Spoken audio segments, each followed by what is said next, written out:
Живо здраво на всички!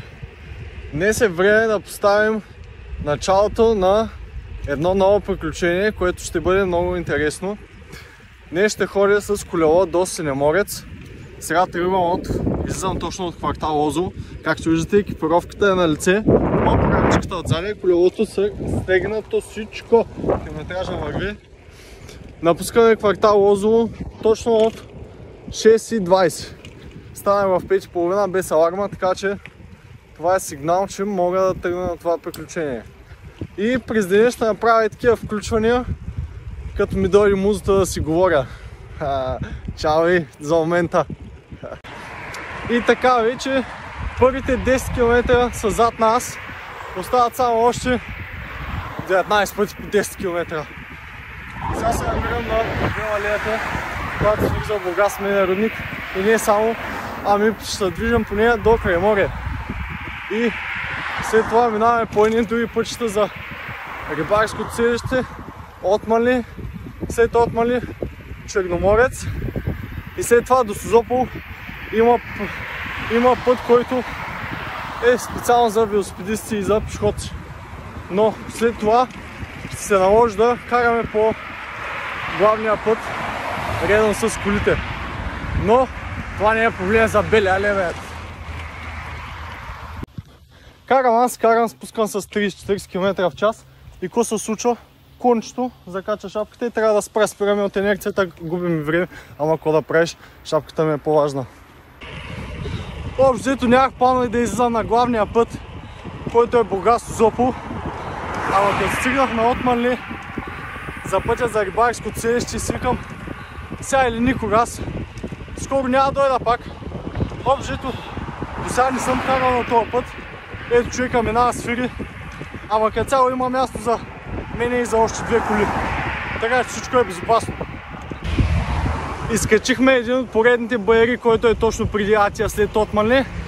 Като цяло беше малко по-тежко, върнах на четвърта, на трета. Карах с 18-19 км в час. Сега се спускаме по надолнището към Атия и продължаваме към Черноморец. Имам план да спра може би на входа на Созопол, защото там горе-долу 35 км вече съм карал и горе-долу, то не като среда, ама защото там има бензостанция, по-така хубаво място да спираме. Айде, до после!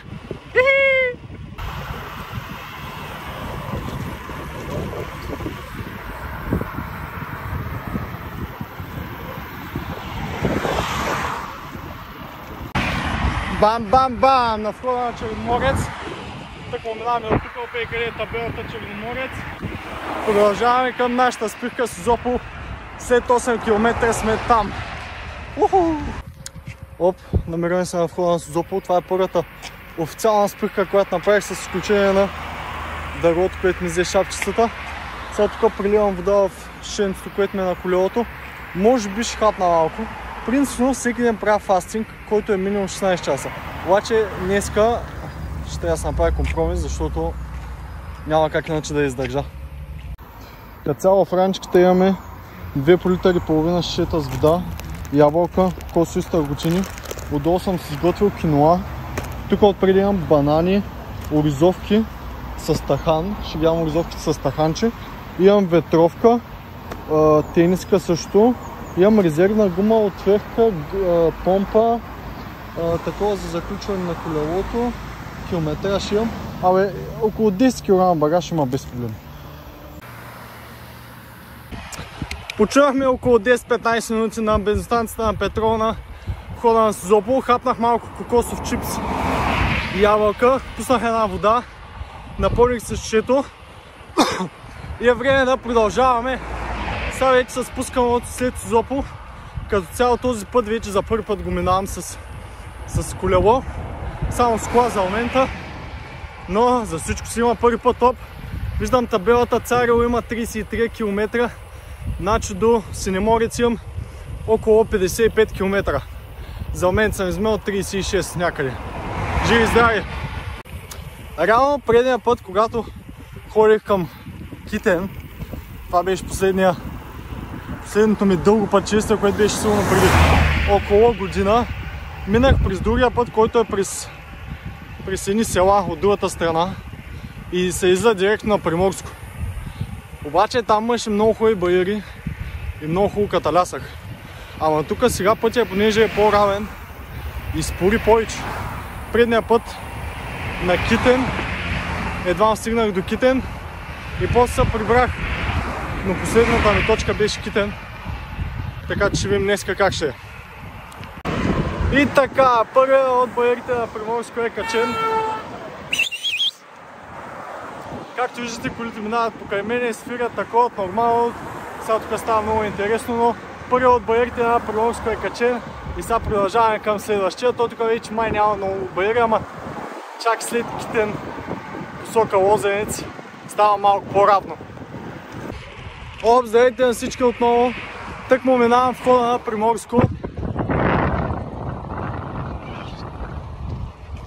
Предния път, когато минавах от другото място, той излиза точно на този път. От тук надясно реално е за моето място. При Сония села, които ви разправях малко по-рано. И предния път, когато стигах до Приморско, стигнах около 4 часа. Че може 4 часа и малко, може и 3 часа и половина да е било 4. А сега стигнах за по-малко от 3 часа. 6:20 тръгнах от Лозово, сега е 9 без 5. За по-малко от 3 часа стигнах. И продължаваме напред! Сега спрях на моста, който се намеря точно под Китен. Предния път тук каталясах, влязах в Китен да си почина и газ обратно към Бургас. Този път продължаваме към Царево. Оп, сега сме на реката, която е над Китен. Може далем.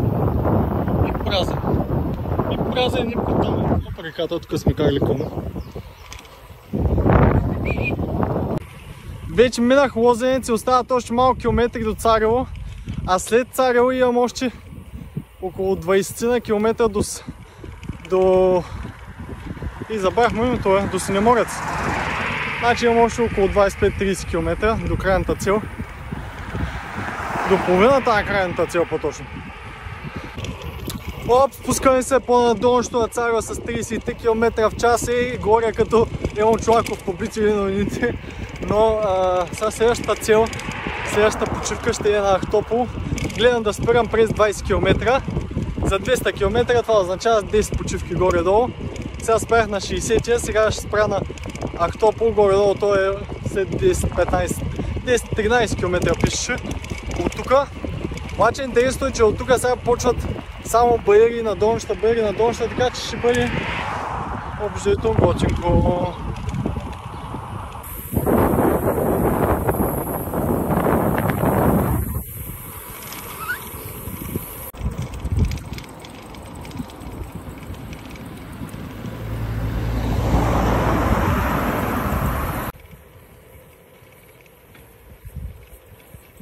Бам! И това, ако не е Гръцкото море, дами и господа, ще гледам след това е Черно море, около точно преди Ахтопол съм.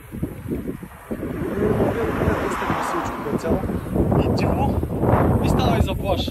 Много хубава комбинация между двете. И да, продължаваме, в Ахтопол ще спрем. Минах Ахтопол, сега вече съм към Синеморец, остават около 3 км. Вече съм карал почти 6:30, сега е 10, 11 и нещо ще стане. Значи за 5 часа горе-долу дойдох до Синеморец. Спрях сега на Ахтопол, там на бензиностанцията седнах, малко хапнах. И сега пътуваме към Синеморец, между другото и тук сега вляво има една много хубава пейка, много хубава гледка горе и се вижда срещу Синеморец се пада. И е много хубаво между другото. Един път без да искаме карахме коляла от Царево към Синеморец и я намерихме без да искаме. И сега обаче вижте какво се получава. До сега съм карал, нали, като стигна Синеморец, ще станат 89-90 км. Ама сега трябва да ги върна до Бургас още толкова. Така че ще видим как ще се справим. Бам, живо здраво от Синеморец вече. Сега отиваме на плажа малко да починим. Като цяло до тук ми отне 6:20 тръгнах от вкъщи. Ми отне почти 5 часа, 4 часа и 40 минути. Ай, сега до плажа стана 4 часа и 45 минути. Тук някаква сграда също. Цък, бам!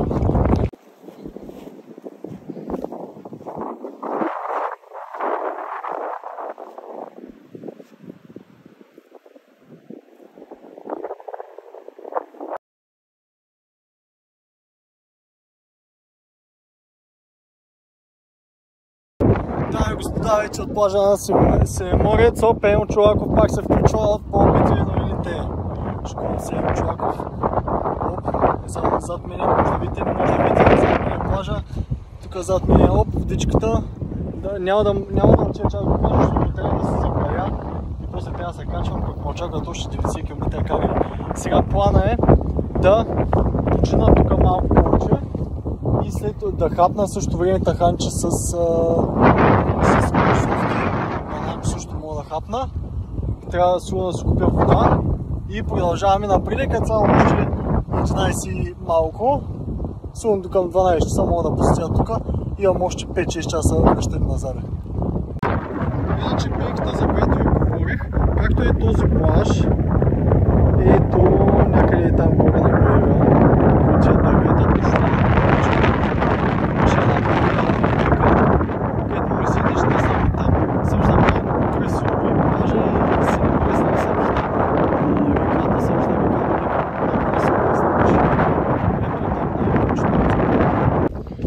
време малко белия левет да похапнем. Сега ще хапваме оризовки с таханче, приготвен съм си едно бананче за всеки случай. Като цялата тази комбинация въглехидрат с мазно се препоръча единствено и само когато се правят такива дълги преходи в ежедневието, или мазно с протеин, или въглехидрат с протеин, но не и двете, защото вероятно да се качат мазнини. Живо сдела пак на главния път.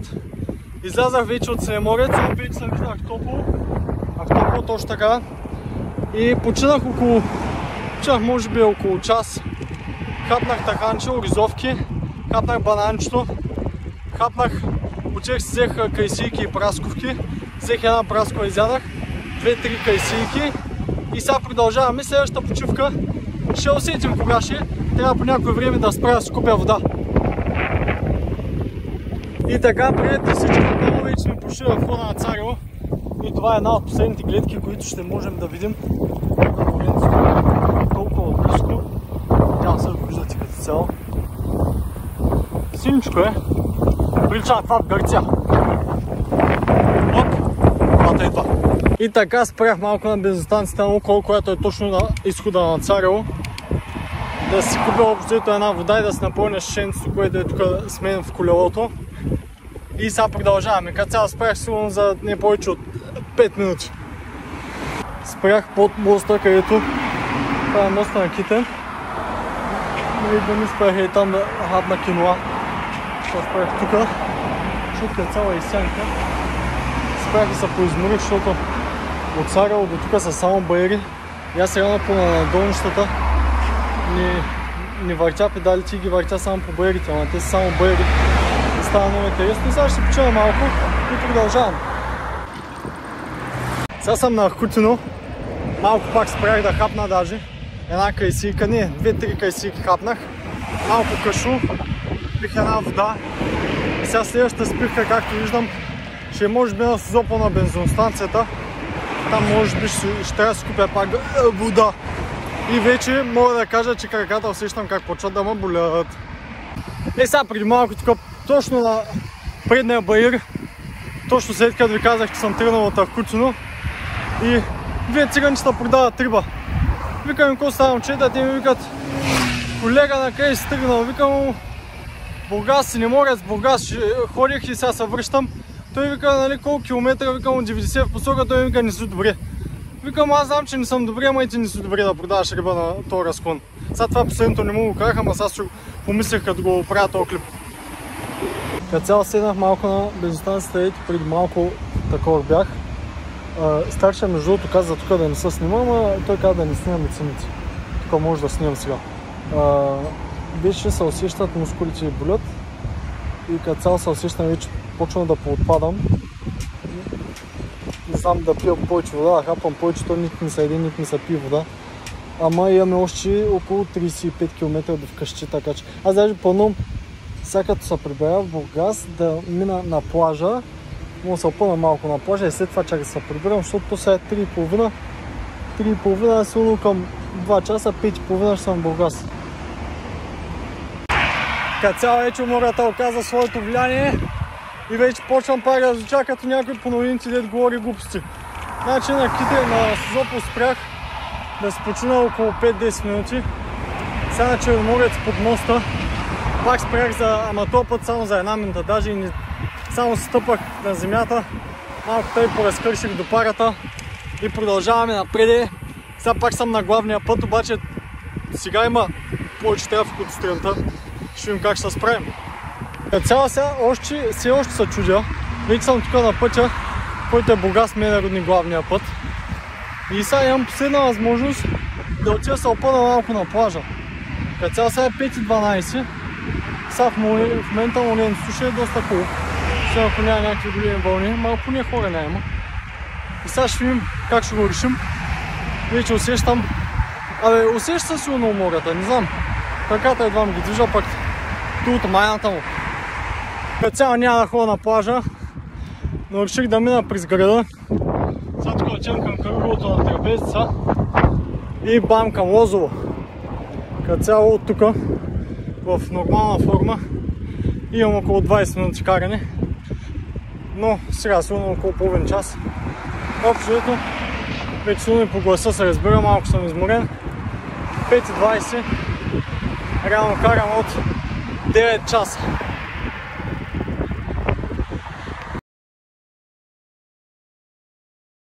Това вече последни километри, като цяло мога да кажа малко повече за маршрута. Значи, аз за последно такъв дълъг преход съм правил миналата година, горе по това време, пак лятото. И беше до Китен и обратно, както казах в по-ранните видеа. Тогава каталясах и се върнах, тогава беше 120 км, 117. Сега днеска се очертава около 180 май. И горе-долу миналия път и този път едно и също време, като време съм карал. А просто минах по по-различен път и това оказа много голямо влияние. Иначе аз по цял ден не тренирам. Само един път на ден по 1 час. И това не ми пречи да отида да карам 180 км. Или ми 200 и сега ако уче до плажа мога уче, 200 ще стана. Сега за 340 вече много става.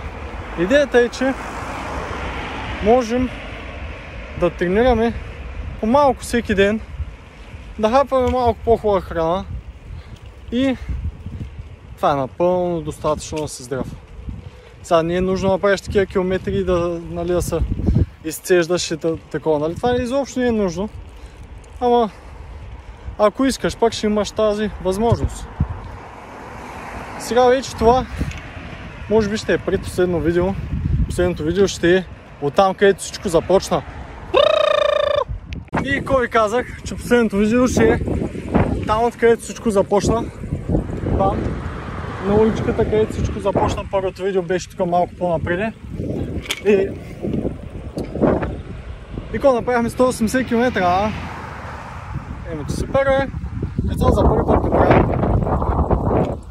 И чувството е готино, защото няколко пъти в годината, лично сега аз го искам това нещо, няколко пъти в годината то просто и тялото ми има нужда така да излезе и да се изцеди просто физически. Защото през повечето време от нашето ежедневие ние се изцеждаме психически, мисловно, емоционално, ама не и физически. И така, аз се изцеждам физически, ама възстановявам от другите 3, 4, 5 или колкото са.